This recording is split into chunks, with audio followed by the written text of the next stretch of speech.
El Evangelio de Juan es la palabra de Dios, transmitida a nosotros a través del apóstol. Como toda la Biblia, es iniciativa de la voluntad de Dios más que de la humana.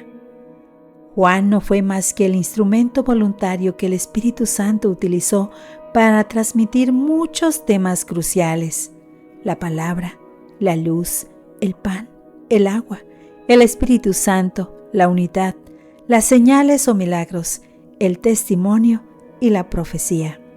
Bienvenidos al estudio de Temas en el Evangelio de Juan.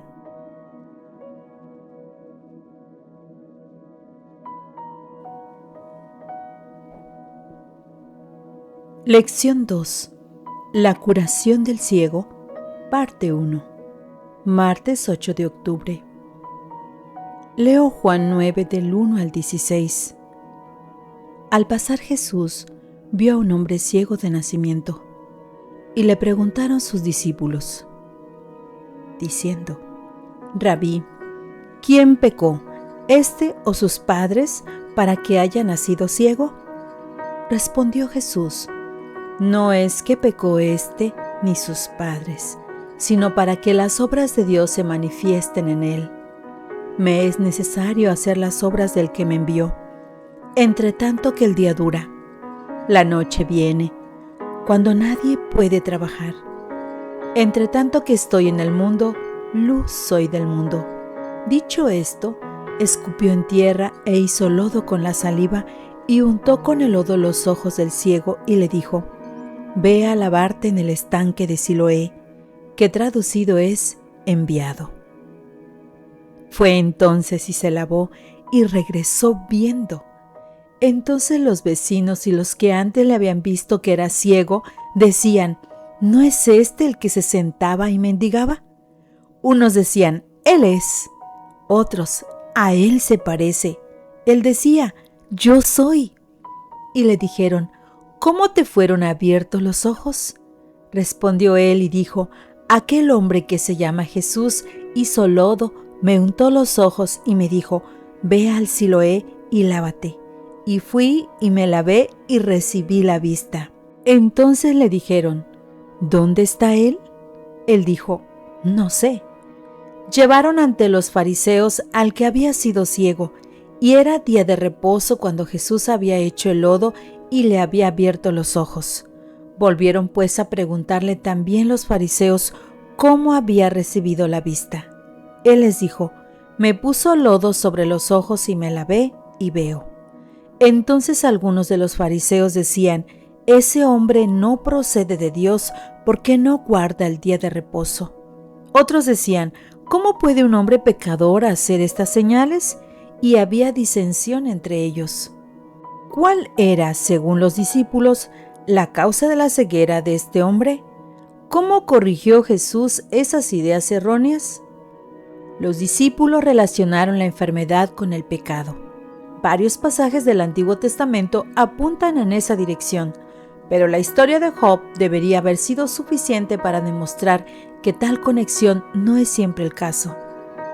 Jesús aclara el asunto, sin negar que exista a veces cierta relación de causa y efecto entre el pecado y el sufrimiento, pero en este caso señalando un propósito más elevado, que Dios sería glorificado por la curación.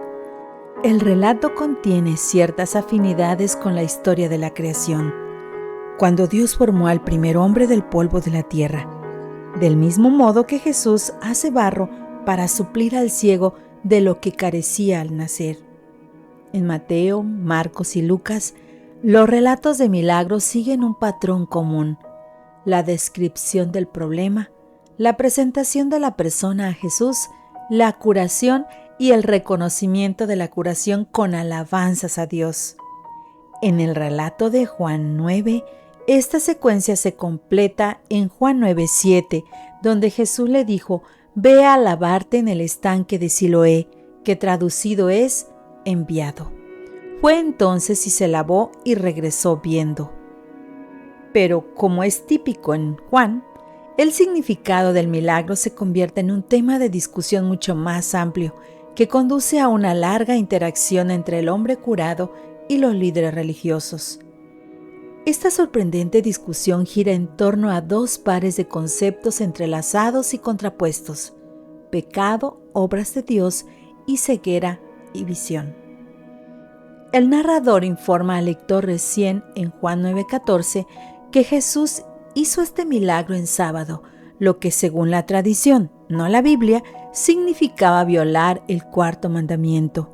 Por lo tanto, los fariseos lo consideraron un transgresor del sábado.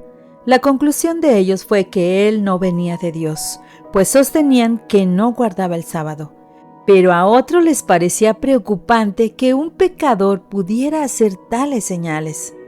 La discusión está lejos de terminar, pero ya aparece una división. El ciego tiene cada vez más claro quién es Jesús, pero los dirigentes religiosos están cada vez más confundidos o ciegos en cuanto a su verdadera identidad. ¿Qué debería decirnos esta historia acerca del peligro de estar tan cegados por nuestras propias creencias y tradiciones que pasemos por alto verdades importantes y evidentes? El Señor ha prometido dar luz a los que lo buscan con todo el corazón. Si tan solo confiamos en Dios pacientemente y con oración, no siguiendo nuestros propios planes impetuosos, Él guiará nuestras decisiones y abrirá muchas puertas de esperanza y de trabajo. No dejes de estudiar cada día la palabra de Dios.